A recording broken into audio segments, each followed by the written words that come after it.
ODI World cup में पहला semifinal खेला जाने वाला है। टूर्नामेंट की दो बेहतरीन टीमों के दरमियान एक तरफ भारत है जो अब तक इवेंट में कोई भी मैच नहीं हारी है, तो दूसरी तरफ न्यूजीलैंड है जिसने through out ODI World Cup शानदार परफॉर्मेंसेस दिखाई हैं। मुंबई के वानखेड़े स्टेडियम से बेहतरीन अपडेट यह है कि भारत ने टॉस जीत लिया है और पहले बैटिंग करने का फैसला किया है। It was a wonderful toss to win for team India, क्योंकि ये कतरे स्लो पिच है। इतलात जो हम तक पहुंच रही हैं वो ये है कि स्पिनर्स को काफ़ी हद तक असिस्ट करेगी ये पिच, और सेकंड बैटिंग करना इतना आसान होगा नहीं। अभी अतीक ऑफ द रिकॉर्ड हमें बता रहे थे कि यहाँ पर 4 मैचेस खेले गए हैं और चारों मैचेस पहले खेलने वाली टीम ने जीते हैं। So it's going to be very very difficult for team New Zealand, even though New Zealand ने अभी तक शानदार परफॉर्मेंस दिखाई हैं और अच्छा चेज भी किया है, लेकिन भारत की bowling performance through out world cup बहुत शानदार रही है। उनके बैटर्स बड़ा अच्छा परफॉर्म करते आए हैं। दोनों टीमों की स्ट्रेंथ पे बात करेंगे, टॉप 5 स्कोरर्स दोनों टीमों के कौन कौन है, टॉप 5 बॉलर्स दोनों टीमों के कौन कौन है, ये सब होगा इस शो में। लेकिन उससे पहले एक्सपर्ट्स का तारुफ करा देते हैं। हमारे साथ मौजूद हैं टेस्ट क्रिकेटर सिकंदर बख्त, साथ साथ स्पोर्ट्स जर्नलिस्ट अतीक रहमान ने हमें स्टूडियोज में ज्वाइन किया हुआ है। उधर वीडियो स्ट्रीम के जरिए हमारे साथ मौजूद हैं टेस्ट क्रिकेटर अब्दुल रज़ाक और senior sports journalist Abdul Majid Bhatti हमारे साथ मौजूद है। Very lucky to have 2 journalist जो पिछले दिनों भारत में मौजूद थे और अब हमारे साथ यहाँ पर आ चुके हैं। हम टॉस पर जरूर बात करेंगे, दोनों टीमों की स्ट्रेंथ पर बात करेंगे।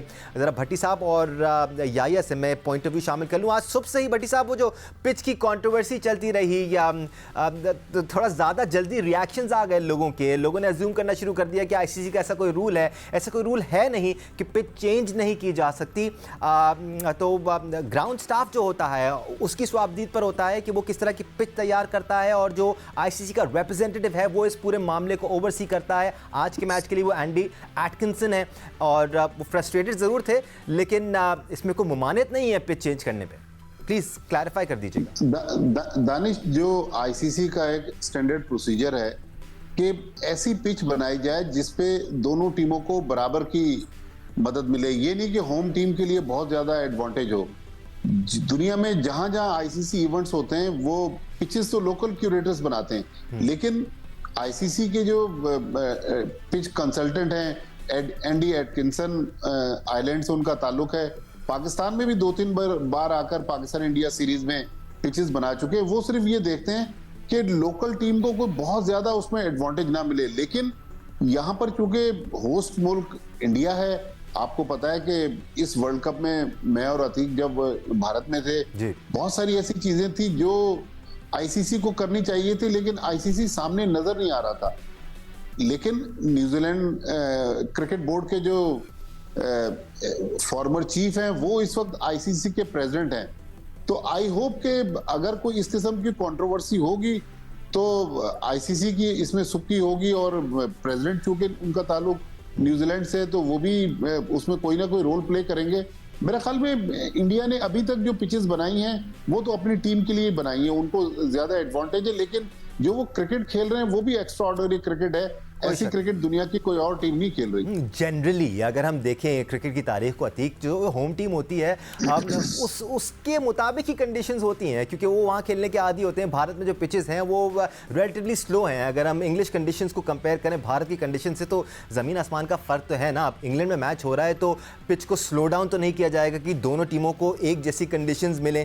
फेयर प्ले इसी कहते हैं कि फेयर कंडीशंस हो दोनों टीमों के लिए।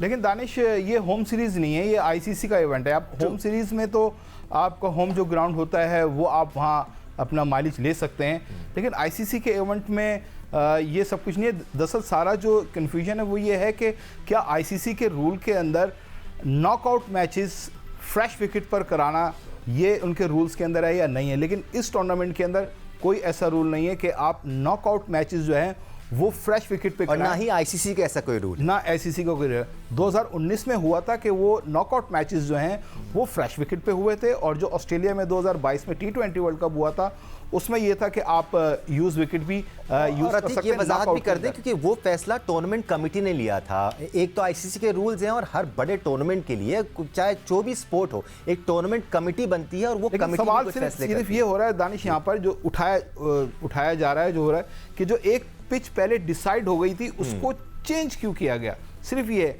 ये नहीं है कि रूल्स ये कहते हैं कि फ्रेश विकेट पर ही कराना चाहिए नॉकआउट मैच या यूज विकेट पर कराना चाहिए, इस पर ऐसा कोई रूल नहीं है। ठीक है, लेकिन जो क्वेश्चन मार्क है वो ये है कि जो एक विकेट पहले डिसाइड हुई थी उसको चेंज क्यों किया गया। At the end of the day Sikandar, दोनों टीमों ने इसी पिच पर खेलना है। दोनों ही टीम अभी तक throughout ODI World Cup शानदार क्रिकेट खेलती आई हैं। It's going to be a really good match. मगर इंडिया का ऑब्वियसली अपर हैंड है, वो 9 में से 9 मैच जीते हुए, न्यूजीलैंड से 5 मैच जीता हुआ है। और सबसे मज़े की बात है कि यहाँ पे स्कोरिंग बड़ी हैवी हुई है। जो साउथ अफ्रीका इंग्लैंड का मैच हुआ 399 रन्स किए, फिर जब यहाँ पर बांग्लादेश के हुआ तो साउथ अफ्रीका ने 382 किए, फिर इंडिया ने 357 किए और दूसरी टीमें वहाँ तक नहीं पहुँच सकी। अफगानिस्तान और ऑस्ट्रेलिया का मैच 290 के अंदर यानी 300 के अंदर। तो पिच पे रन्स हैं और वहाँ पर अगेन स्विंग भी होता है। अगर आप ये बात करें कि जी इंडिया ने अपने लिए स्पिनिंग ट्रैक बनाया तो उनके तो सीमर्स ने कमाल बॉलिंग की। बिल्कुल कोई शक नहीं है, हम बहुत वैलिड पॉइंट है ये सिकंदर। मैं तो हमेशा इंडिया की टीम को अप्रिशिएट करता हूँ और आज मैंने अपने ट्विटर में लिखा कि अगर ऐसा हुआ है कि उन्होंने पिच चेंज किए तो मुझे बड़ा अफसोस होगा, इसलिए कि इंडिया की टीम बहुत अच्छा खेल रही है। उनका जो पेस है ट्रैक है, लोगों ने तो ये भी कह दिया कि उनके लिए स्पेशल बॉलें बनाई गई हैं जो स्विंग करती हैं, तो ये भी कहा गया। मगर उनके बॉलर्स जेन्युइनली जो है उन्होंने बहुत ज़बरदस्त किस्म की गेंदें की, हमारे बॉलर्स नहीं कर सके। हम उनको वर्ल्ड क्लास समझ रहे थे तो हमारे तो बॉलर का मूव ही नहीं हुआ बॉल। आप भारतीय पेसर्स का जिक्र करें सिकंदर, जल्दी से उनके स्टैट्स भी हम दिखा देते हैं। हमने बनाए हैं टॉप 5 जो बॉलर्स रहे हैं भारत के, उसमें 3 उनके पेसर्स शामिल हैं। सबसे पहले आपको नजर आएगा वर्ल्ड क्लास बॉलर के तौर पर अब अपने आप को मनवा चुके हैं जसप्रीत बुमराह, जिन्होंने 9 मैचेस में 17 विकेट्स हासिल की हैं एट एन इकॉनमी ऑफ 3.56। ज़्यादा रन्स भी नहीं दिए उन्होंने throughout the World Cup. Mohammed Shami ने 5 मैचेस ही खेले हैं सिर्फ और 16 विकेटें हासिल की हैं। 2 फाइफर्स भी शामिल हैं इसमें, एक बार 4 विकेटें भी हासिल की हैं मोहम्मद शामी ने। He has been on fire. फिर उनके 2 स्पिनर्स आ जाते हैं, रविंद्र जडेजा जिन्होंने 9 मैचेस में 16 विकेट्स हासिल किए हैं, कुलदीप यादव ने 9 मैचेस में 14 विकेट्स हासिल किए हैं, और फिर मोहम्मद सिराज हैं जो कि जो मिड ओवर्स हैं, जो ट्रांजिशन पीरियड होता है उसमें बड़ी ज़बरदस्त प्रॉपर बॉलिंग करते हुए नजर आते हैं और विकेट्स भी लेते हैं। तो अब्दुल रज़ाक, ये स्ट्रेंथ रही है भारत की, स्पिनर्स को सपोर्ट करे पिच या पेसर्स को। भारत की टीम ने अभी तक थ्रू आउट वर्ल्ड कप शानदार परफॉर्मेंस दिखाई है और इसको मानना पड़ेगा। डेफिनेटली दानिश, देखें अगर ये कह रहे हैं कि पिच चेंज हुई है, पर उसका देखें बेनिफिट तो फिर न्यूजीलैंड को मिलना चाहिए, क्योंकि रात को अगर ड्यू पड़ती है, अगर ड्यू पड़ती है तो फिर टर्न खत्म हो जाता है, पिच और फर्म हो जाता है, थोड़ा सा फर्म मीन के बल्ले पे बॉल आना शुरू हो जाता है। और इंडिया की गुड लक देखें कि अभी टॉस जीते और उन्होंने पहले बैटिंग की है और न्यूजीलैंड भी पहले बैटिंग करना चाहती थी, जो कि पूरे थ्रू आउट में टूर्नामेंट ने देखा है जो फर्स्ट प्रेफर करती थी बॉलिंग करना। और काफ़ी मैच हारने के बाद भी इन्होंने जो डिसीजन लिए थे पहले बॉलिंग करने के, तो इन्होंने यही कहा था कि हमने ही बॉलिंग का ही सोचा हुआ था। तो ये अब पिच जो है देखना पड़ेगा इस पे कितना स्कोर ये करते हैं, और अगर टर्न पिच में है तो फिर मैं समझता हूँ फिर न्यूजीलैंड को ज़्यादा बेनिफिट मिलेगा। और बात फिर वही आ जाती है जैसे सीकू भाई ने कहा कि सीमर बहुत अच्छा यूटिलाइज कर रहे हैं बॉल को, नए बॉल को, और कंडीशन के मुताबिक वो आपको ब्रेक थ्रू देते हैं जिससे दूसरी टीम अंडर प्रेशर होती है। अगर इस मैच में न्यूजीलैंड के पास अगर प्लान ऐसा हुआ, अगर स्कोर अंडर 300 हुआ, तो अगर न्यूजीलैंड पहले ओवरों में 10 ओवर में अगर विकेट थ्रो नहीं करती तो इंडिया के लिए प्रॉब्लम हो सकती। बिल्कुल, बड़े ज़बरदस्त अंदाज में न्यूजीलैंड ने चेजिंग एबिलिटीज़ दिखाई हैं। जिस तरह उनके ओपनर्स आकर रिस्पॉन्सिबिलिटी लेते हैं, लंबी इनिंग्स खेलते हैं, जिस तरह मिडिल स्टेजेस में केन विलियमसन आते हैं, फिर नीचे डाउन दी ऑर्डर उनके दीगर प्लेयर्स भी आकर बड़ी इनिंग्स खेलते हैं। तो New Zealand are no small team here. हम भारत की बॉलिंग की तारीफ कर रहे थे भट्टी साहब, न्यूजीलैंड के बॉलर्स भी कुछ कम नहीं रहे हैं। मैं ज़रा स्टैट्स दिखा देता हूँ फिर आपकी तरफ आता हूँ ताकि हम थोड़ा सा और बेहतर अंदाज में आइडेंटिफाई कर सकें कि न्यूजीलैंड के पास क्या स्ट्रेंथ है as far as the bowling ability is concern. Let's have the top 5 bowlers from team New Zealand as well. सबसे पहले आपको नजर आएंगे मिचेल सैंटनर। अगर भारत के पास अच्छे स्पिनर्स मौजूद हैं, सैंटनर ने साबित किया है कि जी वो किसी भी टीम को बैकफुट पर धकेल सकते हैं। 9 मैचेस में 16 विकेट्स मिचेल सैंटनर ने भी हासिल किए हैं, एक फाइवर भी हासिल किया है इन्होंने। Trent Boult has been superb, even though उनकी पेस अब 140s में नहीं रही है, 130s में आ गई है। मिड 130s में बॉलिंग करते हैं, but he has been spot on. 9 matches में 13 विकेट्स उन्होंने हासिल किए। मैट हेनरी ने 7 मैचेस में 11 विकेट्स हासिल हासिल किए हैं। लॉकी फर्गसन ने 6 मैचेस में 10 विकेट्स हासिल किए हैं और ग्लेन फिलिप्स जो कि एक पार्ट टाइम ऑप्शन है, उन्होंने भी 9 मैचेस में 6 विकेट्स हासिल किए। एक और भी इनके पास पार्ट टाइम ऑप्शन है रचिन रविंद्रा का। तो स्पिनर्स तो भारत के पास भी हैं भट्टी साहब, और इनके जो पेसर्स हैं, इनफैक्ट न्यूजीलैंड के पास भी हैं, और इनके जो पेसर्स हैं वो भी ऊपर से अच्छी बॉलिंग करते हैं। यहाँ पर शुरू में भारत की 1-2 विकेटें निकाल ली जाए तो न्यूजीलैंड अपने लिए ऑप्शंस क्रिएट कर सकता है मजीद। दानिश, इस वानखेड़े स्टेडियम की पिच पर मेरे ख्याल में मिचेल सेंटनर जो है ना, उनकी बॉलिंग जो है वो बड़ी इंपॉर्टेंट होगी, क्योंकि वो बहुत ही फंसा के बैट्समैनों को बॉलिंग करते हैं। लेकिन न्यूजीलैंड बैड लक भी रहा है, जैसा लॉकी फर्गुसन अनफिट हो गए, लेकिन ट्रेंट बोल्ट उनकी बॉलिंग में है। ग्लेन फिलिप्स की आपने बात की, मेरे ख्याल में न्यूजीलैंड की टीम एक हाईली अंडररेटेड टीम है, जिसको हर टूर्नामेंट में दुनिया वाले जो हैं, जो बड़े बड़े एक्सपर्ट्स हैं, वो इस टीम को बहुत ज्यादा फेवरेट करार नहीं देते। लेकिन हर टूर्नामेंट में आप देखें, हालांकि इन्होंने आज तक कभी क्रिकेट वर्ल्ड कप नहीं जीता, लेकिन 2019 का जो उन्होंने फाइनल खेल दिया, लोग आज भी उसको याद करते हैं। केन विलियमसन खुद इतने बड़े इंसान हैं, लो प्रोफाइल में रह के आप देखें उनकी क्या जबरदस्त परफॉर्मेंस है, फिर उनके पास एक से बढ़कर एक। तो मेरे ख्याल में लोग ये जो भारत की जो 9 लगातार मैच जीतने की जो मिथ है, मुझे लग रहा है कि शायद न्यूजीलैंड आज उसमें डेंट डालेगा। अगर न्यूजीलैंड जीत भी नहीं सका तो अच्छा मैच जरूर होना चाहिए, वन साइडेड मैच नहीं होगा। अमूमन जब आप किसी बड़ी टीम से खेल रहे होते हैं तो आप ये ज़रूर कहते हैं आपको अच्छा स्टार्ट चाहिए सिकंदर, ऊपर से अगर आप 1-2 विकेटें हासिल कर लें तो आप डेंट लगा सकते हैं। लेकिन अगर हम भारत की बात करें तो भारत के 5 बैटर्स ऐसे हैं जिन्होंने शानदार बैटिंग परफॉर्मेंसेज दिखाई। हम इस बारे में आपसे बात करेंगे, एक ब्रेक लेने का टाइम हो गया, लेकिन उससे पहले ज़रा आपके मतलब की कुछ बातें कर लेते हैं। Spark smartphones question of the day शामिल करने से पहले हम कल के विनर का नाम शामिल कर लेते हैं। कल हमने आपसे सवाल किया था किस खिलाड़ी को रावलपिंडी एक्सप्रेस कहा जाता है, मतलब इससे आसान सवाल नहीं हो सकता। We want to give away these prizes. कहा था ना तौसीफ अहमद। तो सही जवाब दिया जी मोहम्मद अरशद ने, इनका ताल्लुक उकाड़ा से है। सही जवाब था Shoaib Akhtar. There is no question about that. आज का सवाल भी हम जल्दी से शामिल कर लेते हैं। आज का सवाल भी बहुत आसान है, रिसेंटली ये रिकॉर्ड बना है तो आपको रिसर्च करने की भी जरूरत नहीं होनी चाहिए। किस खिलाड़ी ने वर्ल्ड कप में तेज तरीन सेंचुरी स्कोर की है? मेरे ख्याल से इतना आसान है कि जवाब भी बता देना चाहिए हमें साथ साथ। राइट, डिटेल्स आपकी स्क्रीन पर मौजूद हैं, यहाँ पर आप अपने जवाब हमें भेज सकते हैं। बहुत सारे सही जवाब आते हैं तो हम कुरानदाजी के जरिए विनर का नाम निकालते हैं। भारतीय बल्लेबाजों की हम बात करें तो सबसे पहले आपको नजर आएंगे द चैंपियन विराट कोहली, जिन्होंने 9 मैचेस में 594 रन बनाए at an average of 99 run पर match. That is just exceptional.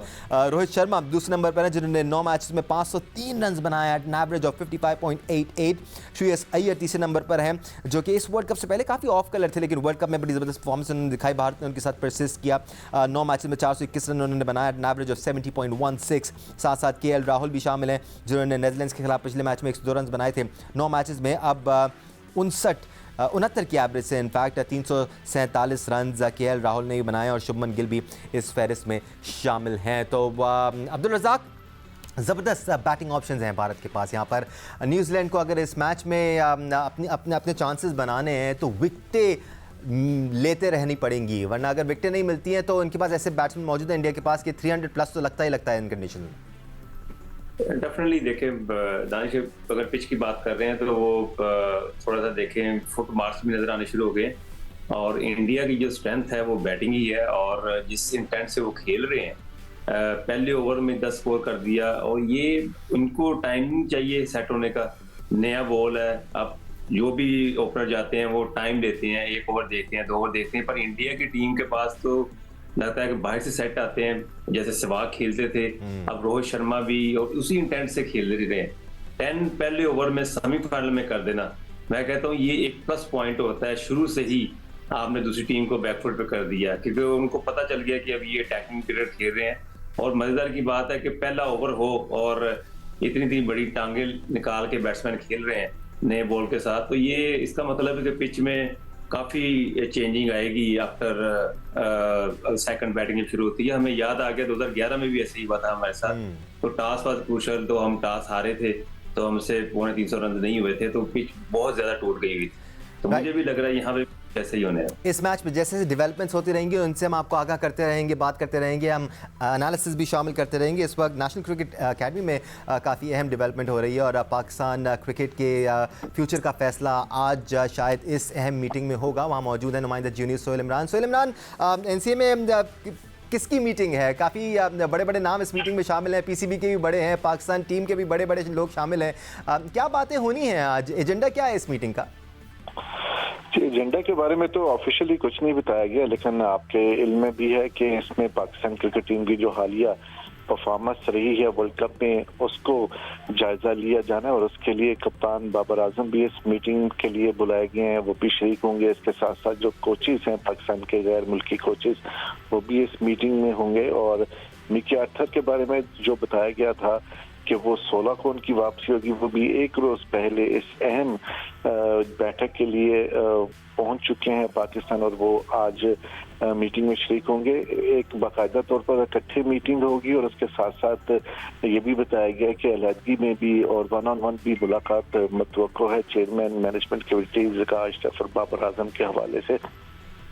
जो गुफ्तगू हो रही है, जो बातें हो रही हैं, वो टीम का जो कप्तानी है उसकी चेंजेस के हवाले से बात हो रही है, लेकिन अभी तक इस बारे में कोई ऑथेंटिक चीज नहीं है कि क्या पाकिस्तान क्रिकेट बोर्ड अपना जहन बना चुका है। सिर्फ ये जरूर है कि वाइट बॉल क्रिकेट की कप्तानी को जो है वो तब्दील करने के बारे में पाकिस्तान क्रिकेट बोर्ड के आला ओहदेदारान एक पेज पे जरूर पहुंच चुके हैं और उसके साथ साथ रेड बॉल क्रिकेट जो फौरी तौर पर जानी है, ऑस्ट्रेलिया जानी है टीम खेलने के लिए, उसके ऊपर कहा यही जा रहा है कि अभी फौरी तौर पर इसके ऊपर तब्दीली नहीं करनी चाहिए। लेकिन आज की मीटिंग के बाद उसी वक्त पाकिस्तान क्रिकेट बोर्ड की मैनेजमेंट कमेटी के लिए आसानी पैदा हो सकती है, क्योंकि ये डे टू डे अफेयर चलाने के लिए बनाई गई है कमेटी और उसी वक्त आसानी पैदा होगी जब ओहदेदारान जो हैं, ये जो भी कप्तान कोचेस खुद से दस्तबरदार होते हैं। ये डे टू डे अफेयर में बिल्कुल नहीं आता कि उनको आप इतने बड़े फैसले करके ओहदों से खुद से हटाएंगे। जी सोहेल, मैं आपसे ये जानना चाह रहा हूँ, आपने बाबर आजम की कप्तानी से मुतालिक तो हमें इन्फॉर्म कर दिया कि शायद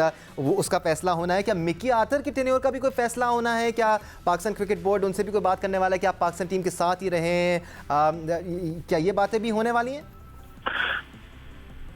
दानिश, के जो पाकिस्तान क्रिकेट बोर्ड का जो मुआहदा है वो खासा तवील है, लगभग 2 वर्ष के लिए उनका मुआहदा हुआ है, तो उसको आप इतनी जल्दी से खत्म नहीं कर सकते अगर जबकि वो खुद से छोड़ते नहीं हैं। डेफिनेटली उनके मुस्तकबिल के हवाले से बात होगी, क्योंकि उनका जिस तरह के पहले दिन से लेके जब साबका मैनेजमेंट कमेटी के चेयरमैन थे नजम सेठी, तब से लेके अब तक साबका क्रिकेटर्स जो हैं और दूसरे माहिरीन मुबस्सरीन इस चीज को तनकीद का निशाना बनाते रहे हैं कि एक वर्चुअली कैसे जो साहब है वो कोचिंग कर सकते हैं। ये जो पॉइंट है इसको बुनियाद बना के पाकिस्तान क्रिकेट बोर्ड कोई ना कोई उनके मुस्तकबिल के हवाले से फैसला कर सकता है, लेकिन ये तमाम तर चीजें जो हैं वो इतनी आसान नहीं है कि आप एक तवील मुआहदे के शख्स को एक मैनेजमेंट कमेटी जो है वो उसको फौरी तौर पर जाने का परवाना हाथ में थमाए और वापस भेज दे। सोहेल, एक और कंफर्मेशन मैं हासिल करना चाह रहा हूं आपसे। आपने कहा कि वाइट बॉल के लिए शायद कैप्टन को चेंज करने के बारे में सोचा जा रहा है, लेकिन ये तो अभी तक रूमर्स ही है ना कि नाम जो सामने आए हैं, T20 का ये कैप्टन होगा, टेस्ट का ये कैप्टन होगा, नाम को सामने आ रहे हैं, ये सारे रूमर्स की बेसिस पर हैं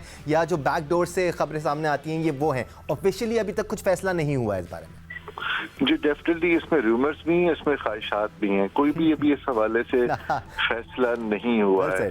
अगर वाइट बॉल क्रिकेट की डेफिनेटली उसके हवाले से तब्दीली के हवाले से डेफिनेटली ये मैं कंफर्म कर सकता हूँ, उसके ऊपर बात हुई है, क्योंकि आगे पाकिस्तान क्रिकेट की जो बड़ी असाइनमेंट है वो T20 का वर्ल्ड कप है जो अमेरिका में और वेस्ट इंडीज में खेला जाना है और 5 T20 मैचेस की सीरीज खेली जानी है न्यूजीलैंड में 12 जनवरी से। वो तैयारियों का आगाज होगा। वनडे आपने एक बर्स के बाद खेलना है। ये 3 टेस्ट मैचेस जो ऑस्ट्रेलिया के खिलाफ आपने खेलने हैं जिसका अख्ताम 7 जनवरी को होगा, उसके बाद भी आपके पास टेस्ट मैचेस का भी एक तवील वक्फा है। अब आपने फोकस करना है T20 आगे जितने भी मैचेस हैं 15-20 वर्ल्ड कप से पहले, वो सारे के सारे जो भी पाकिस्तान ने खेलने वो वाइट बॉल के ऊपर खेलने। और यही कल जो फॉर्मर क्रिकेटर्स की मुलाकात भी हुई थी, जो उन्हें मशवरा भी दिया गया था कि उन्होंने यही कहा है, उनका भी यही कहना है कि इस वक्त हमें वर्ल्ड कप को सामने रखकर उसके ऊपर फोकस करना चाहिए। अगर आपको तब्दीली करनी है तो उसको बुनियाद बनाकर करनी चाहिए। राइट, नुमाइंदा junior Sohail Imran, we let you go ताकि आप मीटिंग अटेंड करें और जितने भी पॉइंटर्स हैं वो हमारे साथ आगे चल के शेयर कर सकें। हम आगे चल के आपसे ज़रूर बात करेंगे, बहुत शुक्रिया आपका। बट सिकंदर, वेरी ब्रीफली हम ज़रा इस मीटिंग के पॉइंट्स पर बात कर लेते हैं। हम मुत्तफ़िक हैं इस बात पर कि जो अभी टेस्ट टीम जानी है उसमें बाबर आजम को एज अ कैप्टन जाना चाहिए। कल मीटिंग में जो सीनियर प्लेयर्स हैं उन्होंने भी कुछ इसी किस्म की बात की, अगर आपने कोई नया कप्तान बनाना भी है तो उसको पहले तैयार करें बाबर के साथ वाइस कप्तान बनाकर। बिल्कुल सही कह रहे हैं। एक बड़ी इंटरेस्टिंग बात सुहेल ने कही अभी, वो ये कह रहे थे कि उनको दिया गया डे टू डे आप बेसिस पे काम करेंगे। एक्चुअली पीसीबी खुद वीक फुटिंग पे है ना। 3 महीने के लिए कोई भी आदमी कोई कॉन्ट्रैक्ट लेने से पहले 10 दफ़ा सोचेगा कि भाई इनको ज्वाइन करूं या ना करूं। वो खुद वीक फुटिंग पे है, तो वो बड़ा अच्छा पॉइंट उसने बोला कि वो उनको ये बोला गया डे टू डे बेसिस के ऊपर आप काम करें। तो यानी कि अगर बाबर रिज़ाइन करे, अगर ऑथर रिज़ाइन करे तो कहेंगे अरे ये तो रिज़ाइन कर दिया, अब हमें अपॉइंट करना है। आप ये नहीं कर सकते कि एक अपॉइंटेड बंदे को हटाकर नया बंदा लेकर आए, वो नहीं कर सकते। That's is a very interesting point. और इसके अंदर फिर हो सकता है कि वो कहेंगे जी मैं तो नहीं रिजाइन करता। Indian batters are on fire at the moment. Wankhede stadium में बहुत ही जारहाना अंदाज में आगाज़ की है अपनी इनिंग्स इंडियन बैटर्स ने, और अब 5 ओवर्स में 47 रन इंडियन बैटर्स स्कोर कर चुके हैं और खासे प्रेशर में लग रहे हैं अब केन विलियमसन, बिकॉज छठे ही ओवर में मिचेल सैंटनर को वो बॉलिंग कराने के लिए ले आए। सिकंदर, यहाँ पर थोड़ा सा डेस्परेशन नजर आ रही है विकेट लेने के लिए। नहीं है, देखो होता ही है कि जो कप्तान होता है ना उसके पास उसको अपने जो भी ऑप्शंस होते हैं उसको पता होता है कि मेरा स्ट्राइकिंग बॉलर कौन है। मैं इसको कहूँगा स्ट्राइकिंग बॉलर्स, कि मेरे कौन से स्ट्राइकिंग बॉलर्स हैं, कौन से ऐसे बॉलर्स हैं जो रन रोकते हैं और कौन से मौके पे कराए जाने चाहिए। तो उसका ये स्ट्राइकिंग बॉलर है, तो he is taking a chance. ये होता है, ये कह रहे हैं कि लिखी हुई कप्तानी नहीं है। हाँ, ये बाबर आजम साहब करते हैं स्क्रिप्टेड कप्तानी। वैसे भी जनरली भी आप कह सकते हैं बाबर आजम। मैं बाबर आजम को मैं कहता हूँ कि वो स्क्रिप्टेड करता है कि जी वो प्लान करके आते हैं कि मैं 10वें ओवर के बाद लेके आऊँगा, मगर ये छठे ओवर में लिया है। उसने कहा कि मेरे पास ऑप्शंस स्ट्राइकिंग बॉलर का आउट करने वाले बॉलर सेंटनर है, मैं 1-2 ओवर से 2-3 ओवर करा के देख। लेकिन भारतीय बल्लेबाज यहाँ पर रुकने वाले नहीं है और मिचेल सैंटनर को भी अब प्रेशर में लेके आ रहे हैं रोहित शर्मा। हिटमैन रोहित शर्मा के एक दफा बल्ला चलना शुरू हो जाए तो वो किसी को खातिर में नहीं लाते हैं। मिचेल सैंटनर को भी एक छक्का लगाया है। नहीं, चांस तो लेना है ना। बिल्कुल, आप कप्तान है, आपके पास ऑप्शन है, एक स्ट्राइकिंग बॉलर है, ट्राई तो करें उसको। आपने आप जरूर ट्राई करें, वो यही उसको कर रहा है। अब फेल हो जाते हैं कोई बात नहीं। नेक्स्ट लेवल क्रिकेट खेली है वैसे अतीक रहमान, कोई शक नहीं है भारत ने इस वर्ल्ड कप में। हम पहले बात कर रहे थे कि उनकी बैटिंग उनको हमेशा जितवाती है, लेकिन इस बार उनकी बॉलिंग ने सबको हैरान और परेशान किए रखा पूरे वर्ल्ड कप में। जी दानिश, आप बिल्कुल सही कह रहे हैं और टॉस ने बड़ा वाइटल किया। और जिस तरह इनके ओपनर इंडिया के इतना पावर प्ले के अंदर तेज खेलते हैं कि बाद में रोहित कोहली आते हैं तो फिर उनको बहुत ज़्यादा आसानी होती है। और लेकिन यहाँ अगर आप देखें स्पिन पे अगर बात करें तो न्यूजीलैंड जो है उनका रेशो इंडिया से ज़्यादा अच्छा है खेलने के ऊपर।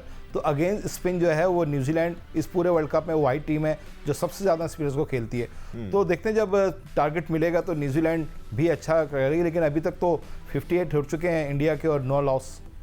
बिल्कुल शरारत कर सकता हूँ, करें मैं आपको क्या बोल सकता हूँ सिकू भाई, कॉन्स्पिरेसी देखभाल के कीजिएगा। नहीं मैं, क्योंकि आजकल जो है ना शरारतें भारी पड़ जाती हैं। नहीं, वो मैं एक चीज सवाल कर रहा हूँ, अगर हम दिखा सकें टॉस के वक्त। खत्म हो गया टाइम हमारे पास, जल्दी। रोहित शर्मा जब टॉस करते हैं वो दूर फेंकते हैं जी, और दूसरा कैप्टन जाके कभी नहीं देखता कि वो सही उसने कॉल। ठीक है, इस बात में हम 5 बजे बात करेंगे। इस वक्त 58 रन बन चुके हैं भारतीय टीम के। मिचेल सैंटनर इस वक्त ऑपरेट कर रहे हैं एक एंड से। क्या न्यूजीलैंड यहाँ पर इस पार्टनरशिप को तोड़ पाएगी और मैच को अपने कंट्रोल में ला पाएगी? देखना होगा, बात करेंगे 5 बजे भी। इस वक्त के लिए स्पोर्ट्स फॉर के वर्ल्ड कप स्पेशल इतना ही। अल्लाह हाफिज़।